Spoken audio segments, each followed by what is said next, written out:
Pag-isampang nga football na tagaan nila sang oportunidad ang mga negrense athletes nga makahampang sa mga international competition. Pero magluwas sa pagpasanyog sa nga grassroots sports development program, ginapasiguro man sa nga Dolphins Football Club nga mapabaskog pa ang kampanya angot sa environmental protection. Aton sina kinalahon sa sining episode sang Bida sang Liga. Sa malawig na nga tinuig, nagapangibabaw ang Brazil sa hampang nga football. Gani paagi man sa Brazilian-style soccer na ginagamit sang kadamaan ng mga soccer teams worldwide. Handa karon ng Dolphins Football Club nga ipakita ang ikasarang sang Negrense Booters sa international competition sa Nobyembre 22 tubto 24.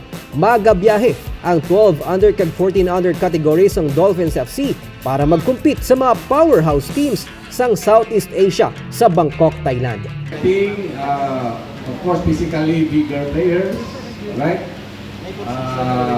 Technically good players, but whatever the result, it's an advantage for our players under Dolphins FC.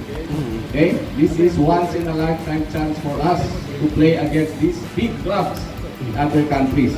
Of course, it's a big challenge for the parents. Okay, preparation is not easy, and I'm here behind to support. Ginsiling ni Dolphins FC Director Coach John Carmona, makapila na kabeses nga nagkampiyon sa mga local kag national invitational competitions ang team. Rason nga handa na sila para ma-expose batok sa mga teams nga mas dalagko kag mabakod. So it's a win-win. Whatever the result, they will come back here stronger again as a player and as a team. When it comes to preparation, we've been preparing the whole year. No, our kids have been training every week, 3 times a week. We have players as far as Pontevedra, Magallanes, and San Carlos, and Bacolod City. Okay, we have scholars. We promote scholars, good players to play with us as scholars. Ang Dolphins ang naging kampiyon sang Premier Cup 2024 sa hinampang sa Laguna sang Abril. Maxcom Football Cup, Sinadja Cup kag Mascara Cup 2024. Makapila naman sila ka best nga nagkampiyon sa Brazilian Jericho Soccer Academy Interclub Competitions. Sa LaLiga Youth Tournament sa Thailand, mangin kaengkwentro nila ang Thailand, China, Australia, Japan, South Korea, Malaysia, Singapore, India, Maldives kag Laos. Dako ini nga challenge para sa team ilabi na nga kalabanan sa mga players ang first time nga mag-compete abroad. Challenge ko din na sa alpakakulita sa May ikasarang tayhan. Yes, of course. Pero para sa Iloy nga si Hernandez Casas, dako nga oportunidad para sa iya grade 8 student nga anak nga si Joshua para mas ma-develop ang hampang sa football. Ginakalipay niya nga mapili ang anak nga mag-represent sa Negros Occidental kag Pilipinas para sa Under 14 category International Football Tournament. Very nice. Are you excited also? Istorya ni Negros Occidental Regional Football Association Vice President Rene Dofitas, dako ang potensyal sang Negros Booters sa national kag international competition. Dekada 90 pa suno sa iya nga nagapangibabaw ang Negros sa hampang nga football kag sadto pa.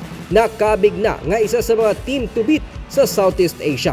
Every time we go to the tournament of the National League, palaro, the other teams, the participating teams, try to avoid the bracket of Negros. They avoid because we are very dominant. We play intelligent football. So Coach Jan is going towards the direction, intelligent football. It's not just hampang, boy sipa. No, intelligently. That means not only technically, but tactically. So Coach Jan is here to deliver you exposure-wise, and you can see also during the time when you go there in Thailand how they will play. No, I am sure you will have a very good competition against them. Kadaman sa mga players ang gikan sa Brazilian Jericho Soccer Academy. Kagiban pa nga mga local soccer teams nga magatiglawa sa Negros Occidental kag Pilipinas sa international youth competition. If you see Brazil, it's creativity. creativity of the kids. We give free hand for the kids. How he do his technique, no? But from there, coaches will come in to guide. It's creativity and of course, forward-oriented football. Pero hindi lang ang pagpasanyog sa grassroots sports development ang tinutuyo sa Dolphins FC. Dala nila ang advokasya para mapangapinan ang mga Dolphins, ilabi na ang mga Irrawaddy Dolphins sang Pulupandan.